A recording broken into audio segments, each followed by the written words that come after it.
ચાલો આજે બનાવીશું આપણે દાલ બાટી, બરાબર? ચલો. મસૂરની દાળ, મગની દાળ, છાયાવાળી મગની દાળ અને ચણા દાળ, તુવેર દાળ, 5 દાળ આપણે મિક્સ કરી છે. એને પાણીમાં બોળી અને ધોઈ અને બફાવા મૂકી દઈશું. હળદર અને મીઠું નાખી દીધું. હવે એને બંધ કરીને 3 સીટી વગાડી દઈશું. હવે આપણે આ ઘઉંનો લોટ લીધો છે 1 વાટકી બાટી બનાવવા માટે. તેમાં અજમો, જીરું, મીઠું નાખ્યું છે અને ઘીનું મોવણ બને તેટલું વધારે નાખી અને એનો કડક લોટ બાંધી દેવો, બરાબર? જે આપણે લસણ, જીરું અને લાલ મરચું આપણે ખાંડ્યું હતું એનો હવે સિંગ તેલમાં શેકી લઈશું. એટલે આપણી લાલ ચટણી લસણની તૈયાર. એક પેનમાં 2 ચમચી ઘી નાખ્યું છે. ડુંગળી સાતળી લઈશું. ડુંગળી કરી દીધી.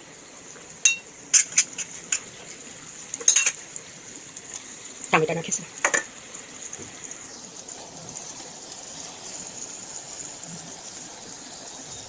હળદર, મરચું, ગરમ મસાલો. 5 મિનિટ ધીમા તાંચે થવા દઈએ. લસણ નાખ્યું, જીરું પણ નાખીશું. હવે દાળ બફાઈ છે, જોઈ લઈએ પહેલાં આ થાય ત્યાં સુધી. દાળ સરસ બફાઈ ગઈ છે આપણી. હવે ઉમેરી લઈશું. આપણો મસાલો જે શેકાઈને તૈયાર થઈ જાય એટલે એમાં વઘાર કરી દઈએ. થઈ ગયું છે. આમાં દાળ ભરી દઈશું આપણે.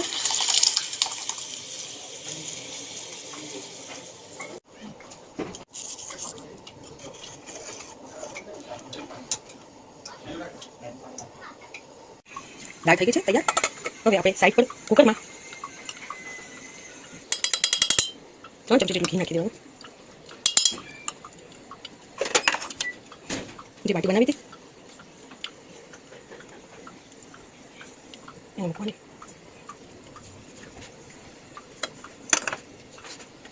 ઓકે, આ રીતે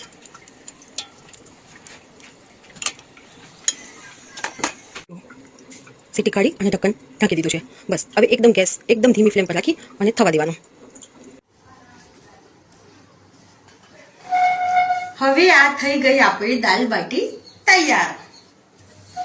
હવે સર્વ કરવા માટે તૈયાર છે.